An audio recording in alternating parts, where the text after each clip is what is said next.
siguraduhing max protection na. Kasi pag kulang ang proteksyon, baka madaling masira. Sa ngipin, dapat may Max Protection din. Max sa halaga ng Unique Toothpaste. With Max Protect Formula, help stop cavities before they start, while keeping breath fresh. Try Unique Maximum Fluoride Protection. Para Max Alaga, Max Protektado. ACS! May arte? May budget? Akala nyo lang yon. So solid! White Rose Papaya, wow! White Rose! White Rose Papaya, wow! White Rose! White Rose Papaya! May glow up with White Rose Papaya! White Rose Papaya. May puti power times 2 kasi may papaya at niacinamide. May shea butter and tea tree oil pa. Kutis sulit ang glow May up. glow up with White Rose Papaya! White Rose Papaya. Kutis sulit ang glow up. ACS! Galalala Fefcon! Galalala Fefcon! Ang bango ng sampayan, tara na magsayawan! Calefabcon, amoy nakaka-joyful!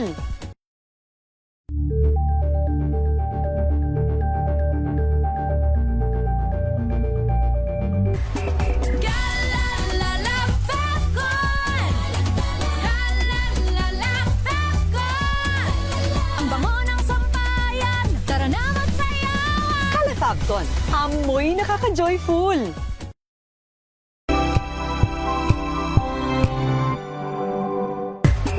Galalala Fefcon! Galalala Fefcon! Ang bango ng sampayan, tara na magsayawan! Calefabcon, amoy nakaka-joyful!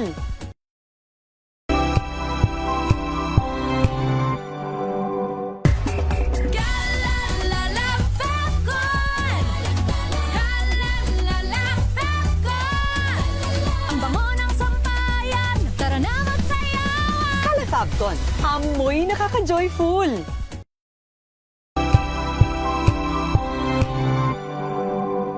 Ito ay bunsod ng naitalang 17 individual na ang kanilang naaresto. ng Metro Manila Development Authority o MMDA ang No Contact Apprehension Policy o NCAP sa Metro Manila. Sa ang ilang mga dokumento ay peke. Hindi rin legal ang employment na ipinangako sa kanila. Sa mata ng batas, mananagot ang sangkot at may sala. Dahil sa bawat paglabag, may karampatang parusa. Alamin ang mga pananagutan sa likod ng mga bawal. Dito sa Hoy! Bawal Yan! Tuwing Sabado, alas 11:30 ng umaga. Dito lang sa DZRH TV.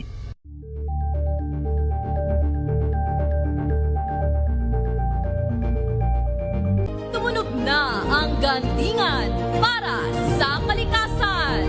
Ang nagkamit ng parangal bilang Best News Anchor ay walang iba kundi si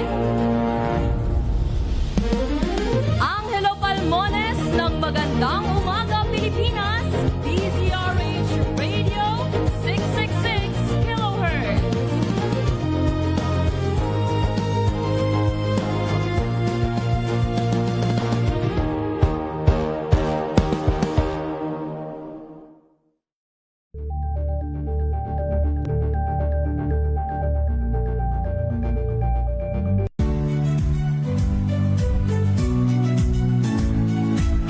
Magandang araw mga kaibigan.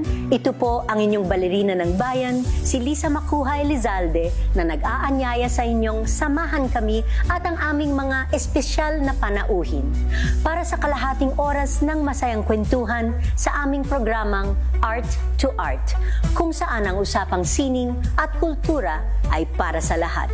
Huwag kaliligtaan, tuwing linggo, alas 3:30 ng hapon, dito lamang sa DZRH Radio, DZRH TV, at via online streaming. Angel po si Angelo Palmones nag-iiwan sa inyo na isang magandang umaga. Maraming salamat sa inyo. Life goes on! Nine, good morning, Lakay. Good morning, Sister At good morning. Magandang mainit na umaga. Angel po si Angelo Palmones nag-iiwan sa inyo na isang magandang umaga. Maraming Sa salamat. Pilipinas, una sa Pilipino. We've got you covered. From the hottest hits, exclusive interviews, Healing to the Bones Van Meet Experience. Ang mga sakit ngayon, kaya para malaman kung paano ito maiiwasan at malulunasan, tayo na't makinig sa ating programang Lunas. Tayo po ay nagbabalik sa programang Lunas, atid pa rin po sa atin ang sunburst so palmetto. So Doc Vince, napakaraming mga nagtatanong sa atin, Doc. So ito na nga po yung benign prostatic hyperplasia o yung sinasabi natin na enlarged prostate, paglaki ng prostate ng isang lalaki. Pero Doc, nabanggit mo rin kanina no, na isa sa mga problema talaga ay yung pag-ihi, Doc, no? Pero Doc, paano ba ma-differentiate ng isang lalaki no, na yung kanyang pag-ihi, normal aging urination habits lang or actual enlargement of prostate na? May bilang ba, Dok, kung ilang beses sa isang araw? May ganun ba yun, Dok? Ay nga, nabanggit po natin kanina. No? Siyempre, yung dalas po ng pag-ihi ay dun din sa alamin natin yung input, no? Yung pag-ihi, gaano din kadami yung pag-inom ng tubig. Kasi kagaya ng tinatawag na BPH, ang umpisa kasi niyan, Ma'am Fit, ihi ng ihi yan eh. Kasi madagdag ko, hindi ko pa ata nabanggit, lalo na sa mga bagong nakikinig, no? Yung anatomy lang, yung kinalalagyan ng prostate yan po ay nandyan po yan sa may urinary bladder, nakadikit, nakapatong yan dyan, magkakatabi na yung ureter, no? At ang size po na laki kasi nakaya ng kastanyas, kaya pag nagkakaroon pa ng problema, no? Pag yun po yung normal, pag naging abnormal, yan, kaya niyan lumaki ng mga 20 to o mahigit pa na size. So isipin mo yung kastanyas, palalakihin mo ng 'di ba? 10 times, 20 times yung size na. So magiging obstructed na. So initially, syempre, ihi ng ihi yan kasi yung kinalalagyan din po niyan, madami diyang ugat na tinatawag ko kaya nerves. Kaya kapag lumalaki, pag nai-impede siya, naiipit niya yung mga ugat diyan o yung nerves na tinatawag. Syempre, ihi ng ihi yan, no? Kasi konektado po lahat yan, yung tinatawag na ugat o yung nerve. Halimbawa, ikaw ay nakaupo ngayon sa sasakyan mo, pauwi ka, naiihi ka, ipit ka sa traffic, hindi ka sasabihin, makikita kasi ng katawan mo yan, mararamdaman ng balat mo. Magsasend niya ng signal o senyalis din sa ugat mo, sa nerves na sasabihin siyempre sa utak mo na hindi ka pa pwede umuwi dito. Kailangan mo pumunta siguro sa isang tabi o sa gasolinahan na may CR para gusto mo dumura, nasa loob ka ng tren ngayon, pauwi ka, naikinig ka sa programang doon na, siyempre, sasabihin niya ng katawan mo, ng tenga mo, diba, ng mata mo na hindi ka pwede dumura dito dahil madaming tao. Diba? Ganun po yun. So, pag malaki-malaki na yan, hindi na makakalabas ng ihi. Yun nga, nabanggit ko kanina. So, yan yung mga isang binabantayan natin. Actually, may tinatawag din tayo dyan, Ma'am Faith, yung pag bumisita yan, ang mga pasyente natin, pag bumisita po kayo sa atin, may mga tinatawag na IPSS o yung scoring card, no? Gaano kadalas umihi, yun nga po, yung sa gabi, yung nocturne na tinatawag, gaano kadalas yan, ilang beses, diba? So, dun pa lang minsan, malalaman na natin kung yan ay BPH o hindi. Siyempre, may tinatawag din na genetic predisposition, no? Ibig sabihin, maaaring mamana yung tinatawag na prostate nourishment o BPH. Siguro kung tatay mo, tito mo, no ba, lolo ay may ganong sakit, no? So, maaari, baka pagtapak mo ng 40 years old, ay magpa-check up ka, no? So, ganyan po yung tinatawag na BPH. Saka maganda balita dito, ito may tanong. So, ang BPH po ay tinatawag na non-cancerous na hindi po to cancer. So, mamaya, i-discuss natin po paunti-unti yan, di ba, Ma'am Melvin, Ma'am Faith? So, non-cancerous po to, hindi to, hindi ka magkaka-cancer pag BPH ka, no? So, at madali po gamutin to, no? Inom ng gamot, at pag nag-normal na, syempre, may follow-up, kailangan natin ma-monitor yan, at ititigil yung gamot ka. Yan po yung tinatawag na BPH, yan ay 40 years old o pataas. Ano pa ba yung ibang mga, discuss ko na, Ma'am Faith, no? Ano pa ba yung mga ibang dahilan na pwedeng lumaki yung prostate o prostate enlargement? So, yan po yung BPH, di ba? O benign prostatic hyperplasia, non-cancerous. So, nabanggit ko na ata kanina yung isa. Ito naman tinatawag na infection sa prostate, no? Prostatitis ang tawag naman dito. Ito ay mas mababa sa 40 years old, no? Yung sasabi, ito yung mga kalalakihan na more common, no? Under sa 40 years old. May mga chronic o matagal na infection, di ba? So ito, Dok, yung pag may mga infection na, kumbaga, masakit na talaga umihi. Yeah, masakit, no? Parang, ang lagi niya, mainit, no? Parang burning sensation, no? Halos naman sila pare-pareho, eh. Ang na siguro magkakaiba sa ano yan, dun sa pagkuha ng history ko. Saka sa edad, syempre, kung may mga iniinom na gamot, 'di ba? So yan po infection. Siyempre wala ibang gamot dito kundi ay antibiotic, no, para lumiit yung tinatawag na prostate, no. At siyempre yung huli, ito magandang topic, yung tinatawag na prostate cancer. So yung nagtatanong kanina, ito po yun, no. So ito po yung cancerous. Ang BPH po inulit ni Doc, non-cancerous, hindi siya cancer. So may iba prostate cancer. So yung ibig sabihin po yung sakit, yung problema, yung cancer po nag-start talaga sa prostate, no. Saka siyempre ang risk nito, o ibig sabihin sa tawag yung mas madalas sa nagkakaroon po nito yung mga 50 years old and pataas, no. Mas lalo na yung mga nasa edad na nasa over 65, 70, ganun po. So kung ang prostatitis below 40 years old, infection, may mga history ng STD, tulo, ang tinatawag na BPH naman ay non-cancerous sa paglaki ng prostate, at ito nga ay dahil sa pag-edad, sa aging at hormonal changes, 'di ba? Dahil nga din sa gawa ng testosterone. Ito naman pong prostate cancer rin. Ito po yung cancerous, no? At ito po ay may abnormal kasi na paglaki nung sa cells po ng mga laman po din sa prostate. Kagaya po siya ng ibang cancer na hanggang ngayon pinag-aaralan pa. At ano ba yung mga simptomas nito, no? Kadalasan, pareho din po, no? Siyempre, pag malaki-malaki na yung prostate, kasi nga cancer ay ihi. Pero kadalasan siguro, mapapansin mo kahit bago pa lang, may dugo na yung ihi. Usually din, kadalasan din, wala pa yung, hindi pa masakit siya, no? Pag maaga pa, no? Pero yung sakit po kasi, mararanasan na pag talagang malaki na, pag advanced na, pag nasa stage 3 na, stage 4, siguro advanced na staging ng cancer, no? Kaya yan po yung tatlong mga paglaki po ng prostate sa isang lalaki po. Na-mention mo rin kanina, Doc, na mahalaga din yung mental health, Doc, no? So sa mga nakikinig, Doc, na misis, no, para sa mga misis na nakikinig, paano ba naaapektuhan, Doc, yung sakit ng sakit na to, yung tulog, yung trabaho, tsaka yung mood ng kanilang mga mister araw-araw kapag merong enlarged prostate? Siyempre po, no, magandang topic, 'di ba, Ma'am Melvin, Ma'am Faith, no? Yun nga, ang mental health talaga at ang tinatawag na BPH o itong paglaki ng prostate, talagang konektado ito, eh. Bakit? Dahil nga, well, hindi man nakaka-apekto directly yung tinatawag na paglaki ng prostate sa mental illness, no? Pero yung mga symptoms kasi niyan, 'di ba? Grabe. Talagang ang term nga natin, significant din, talagang pwedeng maka-apekto. At di lang pwede na madami na nakitang pasyente dito po na nakaka-apekto, no? Yung emotional well-being ng pasyente, saka yung stress nga, yung anxiety, yung psychological stress niyan, nakaka-apekto talaga. Kasi bakit? Dahil nga, yung isang Ma'am Faith, nabanggit natin kanina, yung ihi ng ihi sa gabi, nocturia, no? Siyempre magkakaroon niya ng mahirapan sa pagtulog, no? Diba? Para maging healthy nga, diba? Healthy mind, para isang maging malusog ng isang tao, healthy mind, kailangan yan, diba, at least sa adult, 6 to 8 hours yan ng tulog, no? So kung may nahirapan na matulog sa isang gabi, diba, yung gising ka na madaming beses para lang umihi, no, magpalit, diba? Siyempre, yung pagod yan, irritable, diba? Kahit sino naman siguro, diba? Sabi nga nila, may kasabihan tayo, diba?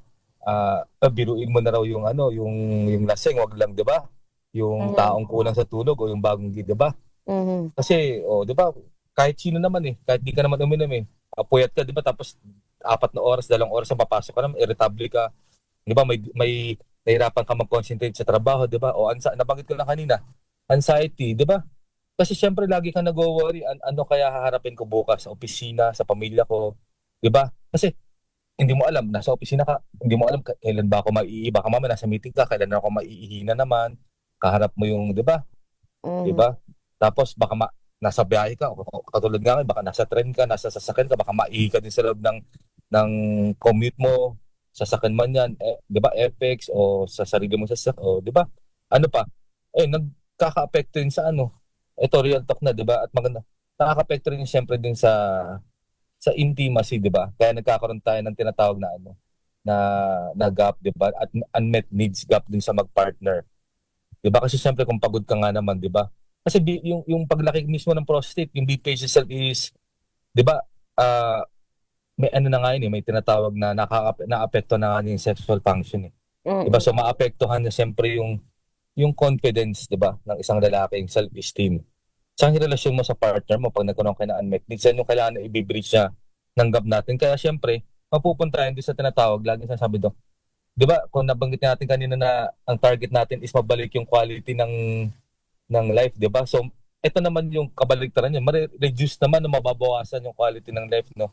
Syempre, kung dati nakaka-participate ka siguro sa mga samahan sa office, kung may siguro may natatawag ka mga pinagkakaabalam, exercise, hobby, nag-walking ka, di ba, exercise, o ano pa ba? Yung importante sa tao to eh. Ang tayo talaga ginawa di ba, ginawa talaga tayo na socially ang tao. Eh, baka mama hindi ka na nga nakikipag-socialize. Hindi mo na nagagawa yung mga tinatawag na hobbies mo. Gusto mo sa bahay na lang, gusto mo lagi ka na lang malapit sa banyo. Kasi, hindi mo nga alam kailan ka maiihi. Baka mami nahihiya, baka maihi ka din sa ano mo. Di ba, siyempre nag-lead din sa tinatawag na anxiety, napoprostrate ka. At siyempre, ina-isolate mo na rin sarili mo at hindi maganda yun, di ba? So again, very important po no na malaman ng mga misis kung meron talagang enlarged prostate ang kanilang mga asawa o kung ang problema sa pag-ihi ay dala talaga ng prostate problem, 'di ba? Yan po yung ating tinatalakay ngayon sa ating topic at sa ating sunburst so palmito. Babalikan po natin itong ating talakayan pagkatapos lamang po ng ilang paalala. This time check. Wow, ang saya. Isang barangay na labada, puro mancha pa. Goodbye, pahinga. Mommy, isang laba lang yan sa Pride Bar Blue. May powerful stain-away enzymes na malupit sa dunit mancha. At di masakit sa kamay. Isang laba lang yan. Hello, pahinga. Hello, Pride Bar Blue. ACS. Hello, Washi! Laundry day na naman! Yay! Anong meron? Mancha ng chocolate, putik, may libag pa! Kaya natin yan! With Pride Washing Machine Detergent, may triple stain-away formula. Tanggal ang makapit, madikit, at malupit na dunit mancha. Kaya easy-easy ang labada. Mula noon hanggang ngayon! All you need is pride! All you need is pride! ACS. May arte? May budget? Akala nyo lang yon. So solid! White Rose Papaya, wow! White Rose! White Rose Papaya, wow! White Rose! White Rose Papaya! May glow up with White Rose Papaya! White Rose Papaya. May puti power times 2 kasi may papaya at niacinamide. May shea butter and tea tree oil pa. Kutis sulit ang glow up. Glow up with White Rose Papaya! White Rose Papaya. Kutis sulit ang glow up. ACS.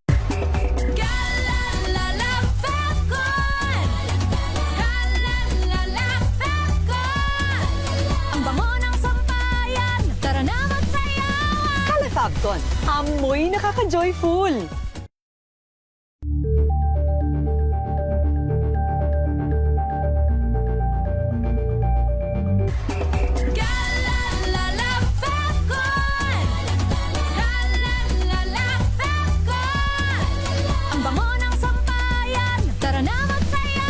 Calefacton, amoy nakaka-joyful.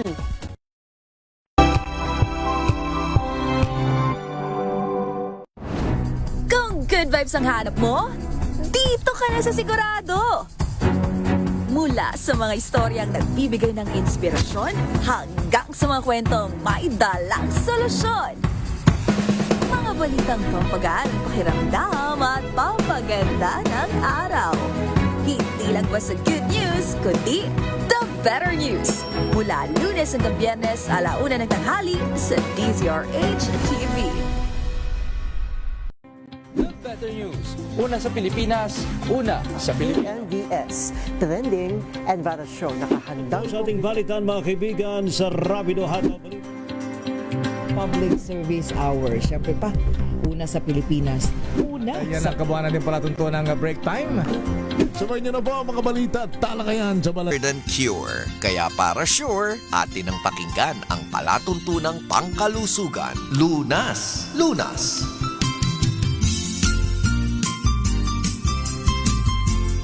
Nagbabalik po ang ating programang Lunas at pa rin po sa atin ng Sunburst so palmito at itutuloy natin itong ating discussion. Kung nais niyo pong magtanong or interesado po kayong malaman kung ano ba itong sunburst so palmito, 0945-118-8301 or 0928-890-7077 po ang ating text line para kung may mga tanong po kayo habang kami ay nagdi-discuss ni Doc Vince, no. So again nga, Doc, napakarami na nating mga katanungan na nasagot, no. Pero usual talaga din, Doc, na tanong sa atin dito ay ang paglaki ba ng prostate ng isang lalaki, na mention mo nga kanina na hindi naman ito makakapag-lead sa cancer.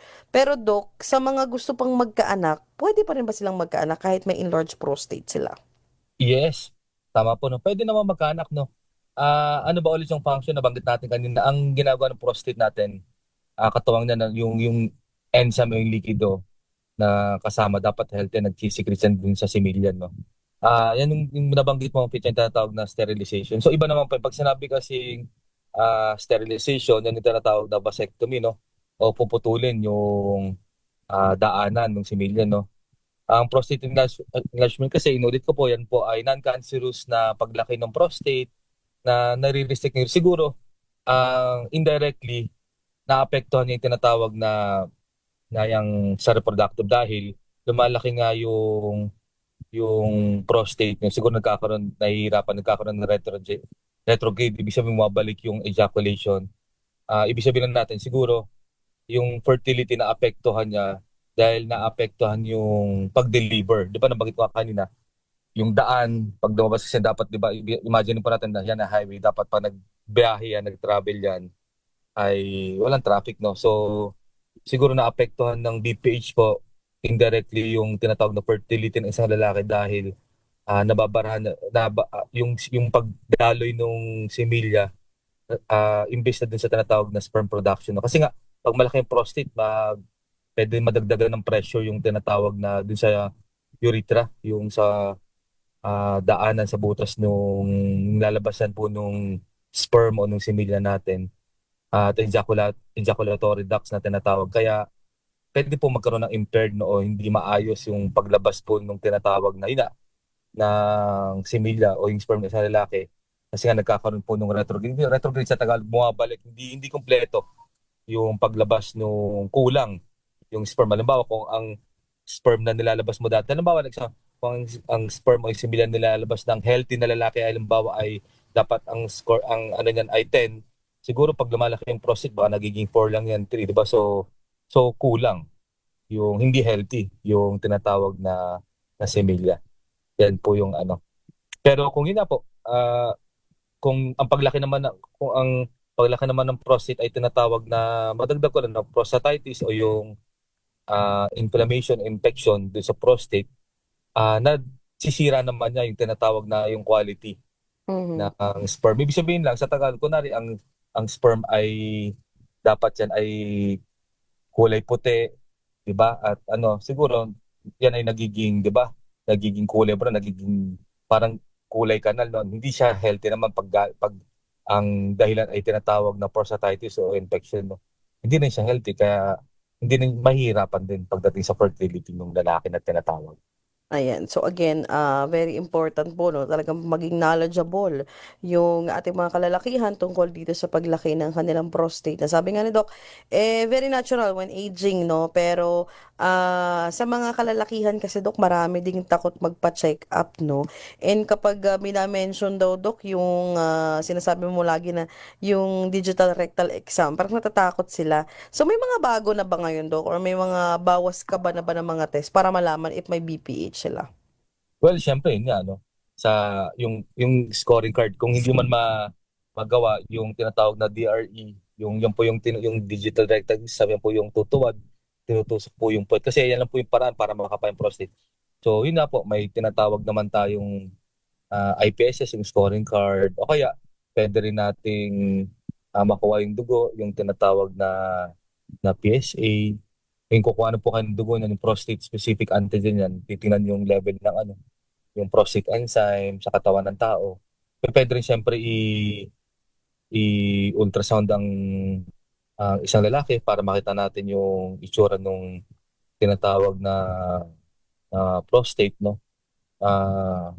Pero nga, all in all naman, lagi natin sinasabi, no, kailangan mag-seek o huwag mahiya, humingi ka agad ng tulong o ng konsulta na.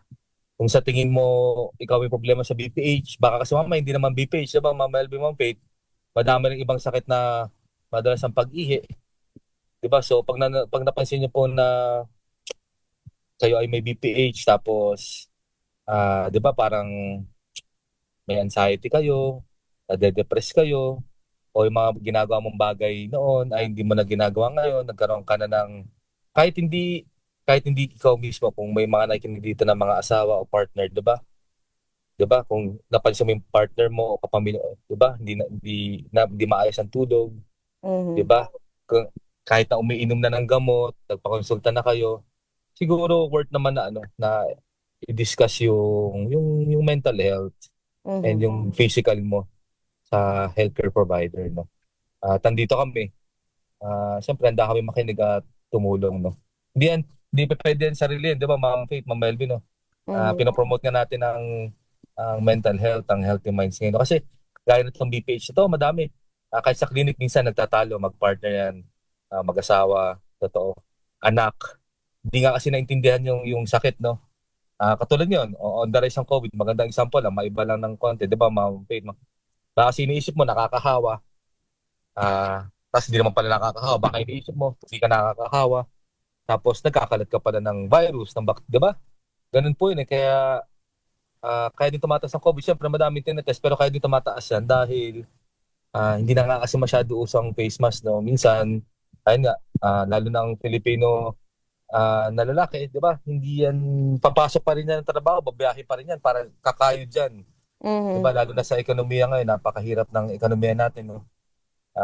Ibig sabihin ko lang, di ba, papasok pa, hindi lang yung papasok siguro pag hindi na makatayo. Hindi lang yung papasok pag dumudura, hindi yan magpapacheck, di ba?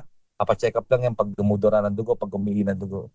So yun po yun, kaya dapat strengthen yung disiplina rin. Kung alam mo may sakit ka, ibig sabihin lang ni Doc, no, dapat mag-isolate, magpahinga ka na. Kasi hindi lang din yun, madami tayong tinetest, kaya madami. Ibig sabihin lang yun, kumakalat yung sakit, ganun po. Diba? Kaya dapat magpapacheck up. Hindi lang dito sa BPH kahit anong sakit siya, no? Kasi importante talagang healthy mind, diba? Healthy body. Yun ang talaga objective natin.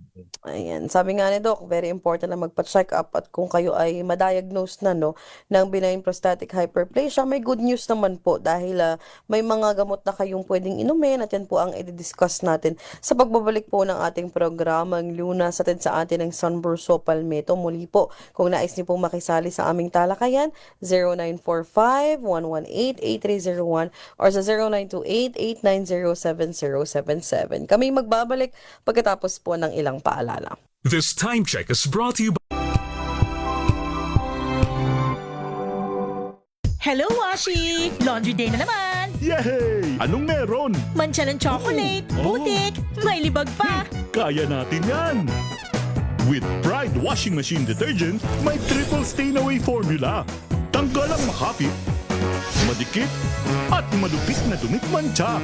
Kaya easy-easy ang labada. Mula noon hanggang ngayon. All you need is pride. All you need is pride.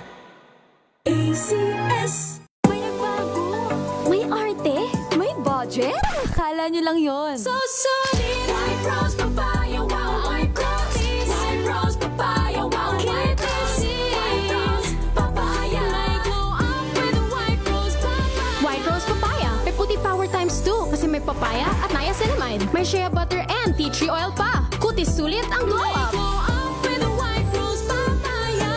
White rose papaya. Kutis sulit ang glow up. ACS.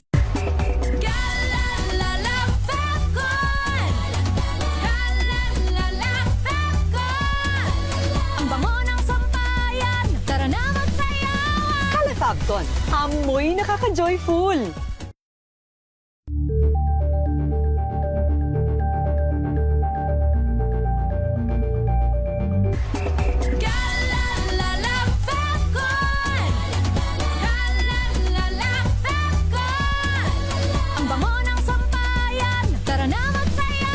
Calefacton, amoy nakaka-joyful.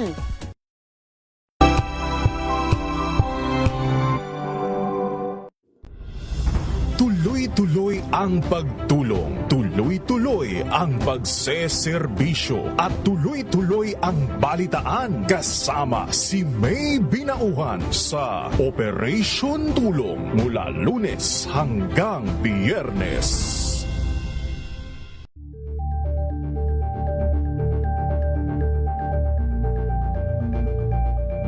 Ngayong ika-87 taon ang kauna-unahang himpilan ng radyo sa Pilipinas ang DZRH, patuloy pa rin magbabalita, magseserbisyo at magbibigay pag-asa sa iba't ibang sulok ng bansa. 1994 nga nang inilunsad ang One Nation, One Station sa inisyatibo ni NBC Media Group Chairman Mr. Fred J. Elizalde. Naabot ang nasa 97% ng populasyon sa Pilipinas gamit ang nationwide satellite broadcast. Patunay ang 20 relay stations mula Luzon, Visayas at Mindanao sa patuloy na dedikasyon ng DZRH sa loob ng maraming dekada.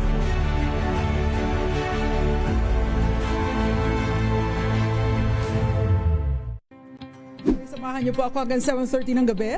DZRH Usapang Liga. Magandang gabi Pilipinas, Metro and Mega Manila, nas extension sa DZRH at RHT. Naray Simayan. At Kisses Habson. Para sa DZRH, una sa Pilipinas. Una sa Pilipino. If I get impeached, then that is my end. Tumutok sa pinaka-importanteng paglilitis ng impeachment court ngayong taon. The impeachment trial of Vice President Sara Duterte. A DZRH special coverage. Mahiya naman kayo sa inyong kapwa Pilipino.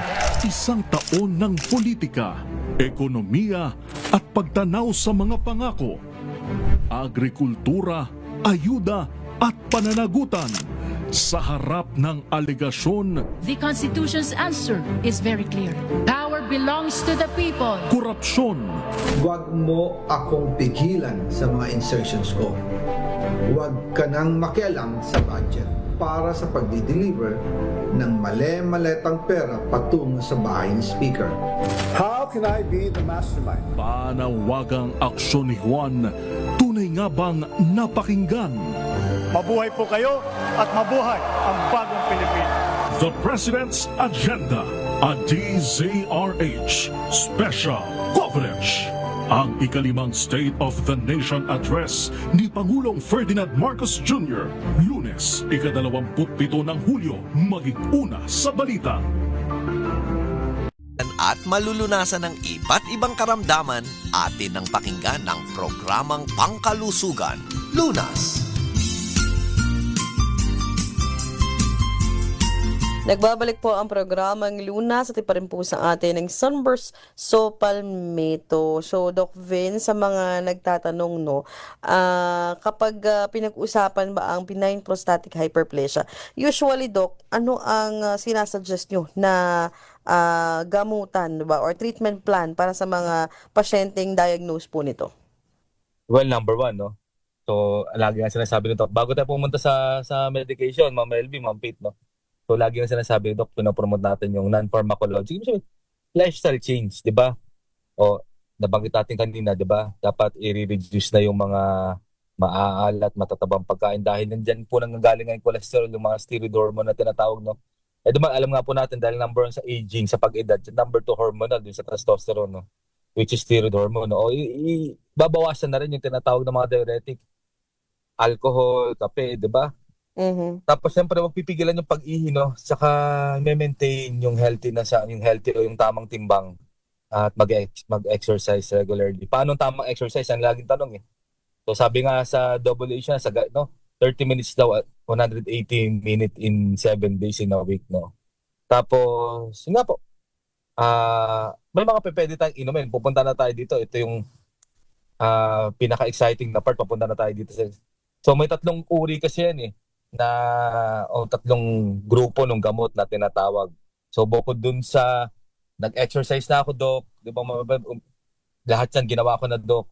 Ako more fruits and vegetables. Kaso lumalaki pa rin yung prostate ko. So pupunta na tayo dito sa mga pwede mong inumin na gamot, no? So, tatlo po yung klase, nabanggit ko na. No? So, gusto ni Doc, isipin niyo po, lalo din sa mga bagong listeners natin. No? So, kuha kayo ng hose, isaksak nyo sa gripo, buksan nyo. Tapos ipitin nyo, isquish nyo. So, ganyan po nangyari dyan, hindi makalabas ng tubig. Diba parang umaalma? Diba nagpupumilit lumabas ng tubig? So, ganyan po yun. So, again po, malaki po yung prostate, diba? At barado, hindi makalabas ng ihi. So, itong unang grupo ng gamot, ang gagawin po nito, ay papakalmahin niya o paparelaxin niya yung mga muscles na nakapaikot po dun sa tinatawag na prostate para makalabas yung ihi. So, yun po yung unang grupo ng gamot, no? So, itong pangalawang grupo ng gamot, so ulitin po, no? So, malaki po yung prostate, barado po, hindi makalabas yung ihi natin. So, ang gagawin naman po nito ay papakalmahin niya. Yung papalitin niya. Diretso yung tinatawag na prostata ng lalaki, no? So, yun po yung pinag-usapan natin kanina pa, no? Ito po yung tinatawag na Sopalmeto. Yan.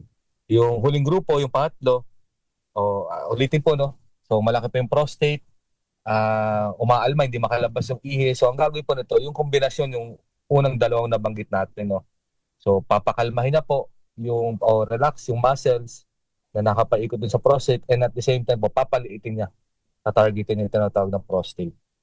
Yan po yung mga pwede nating inumin na gamot po. No? At mapapansin natin, siyempre, mag-i-improve yan siyempre yung tinatawag na pagdali ng ihi. Pero lagi nga sinasabi ni Doc na wala namang magic pill yan. No? Iinom ka ngayon, bukas malit na yung prostate. Siyempre, magte-take. Di-discuss po siguro ni Mama, magte-take yan ng days o weeks, no, bago po magkaroon siyempre ng tinatawag na epekto.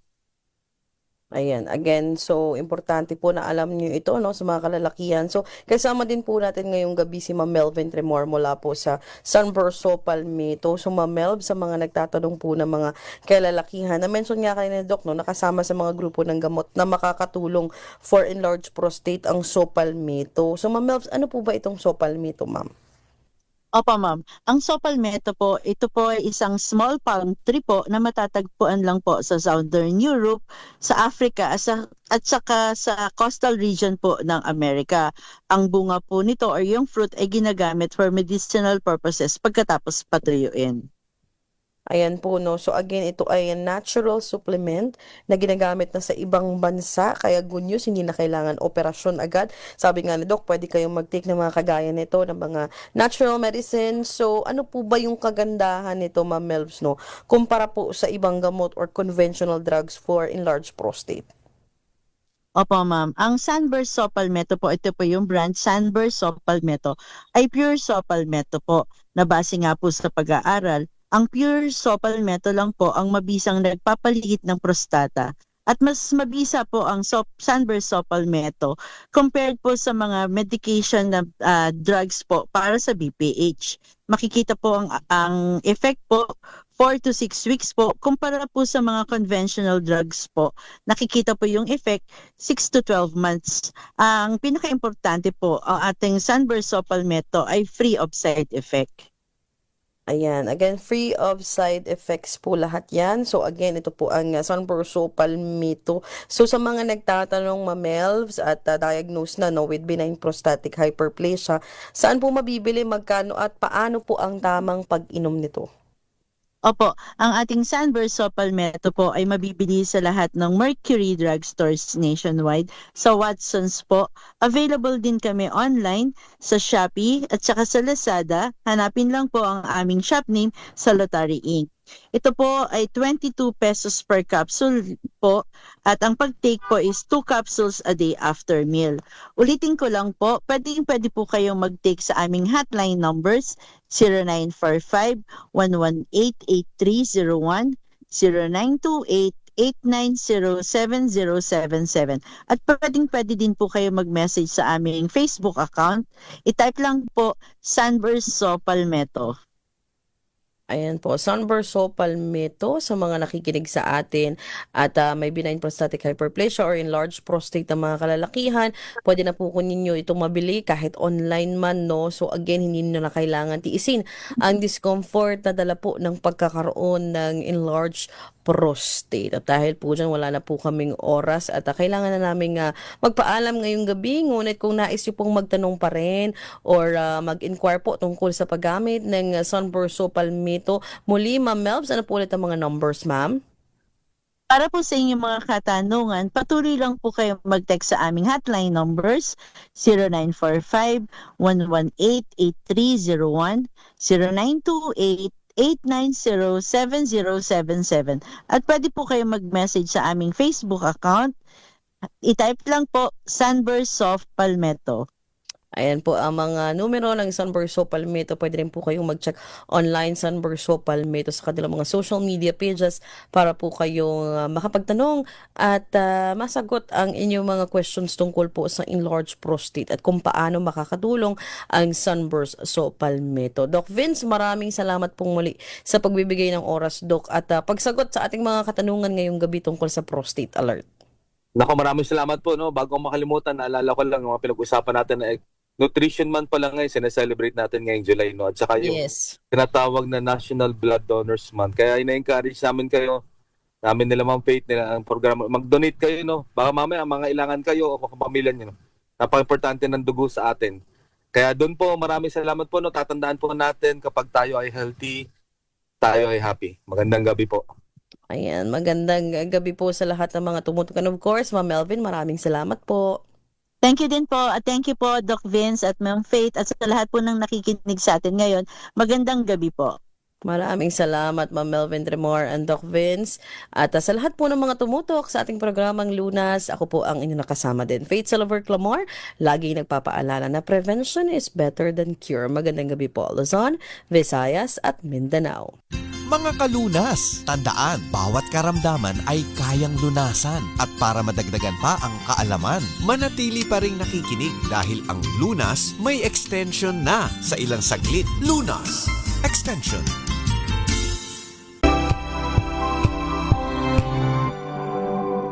Ngayong 87 taon ng kauna-unahan, DZRH. Tayo ay isa. Ikaw, kayo, tayo. Iisa ang radyo. Tayo